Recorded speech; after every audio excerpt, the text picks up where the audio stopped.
In a quiet, forgotten town, far from the noise of the city, there lived a man named Raka.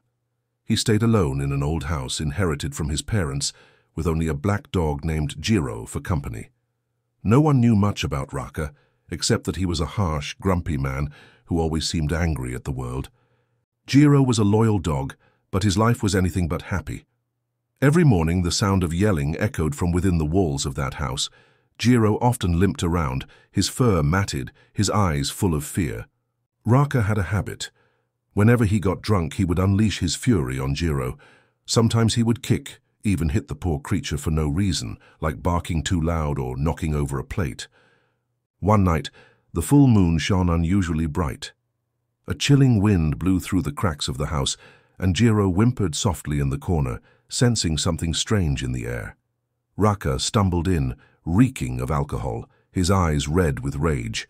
He cursed as he walked toward Jiro with a bottle in hand. "Shut up, you silly mutt!" he growled, before kicking the dog hard against the wall. But that night, time paused.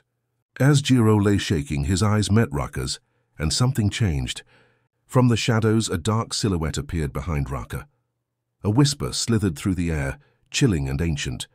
"That's enough. Now you'll feel what he felt." Raka awoke the next morning with a pounding head, but something felt off. His body was lighter.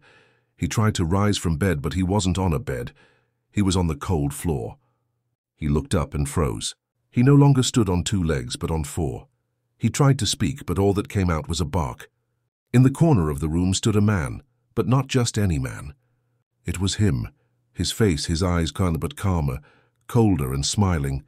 Jiro was now in Raka's body, and Raka had become the dog. "Good morning," Jiro said in a smooth voice, now wearing the skin of the man who used to hurt him. "Now it's my turn." The days that followed were a nightmare. Raka, now the dog, felt everything he once inflicted. He was left hungry, locked in a cramped cage, and beaten whenever he barked too loud.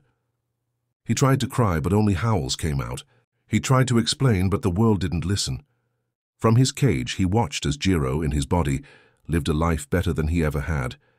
Jiro worked, made friends, even adopted another dog, showering it with love and warmth Raka never gave.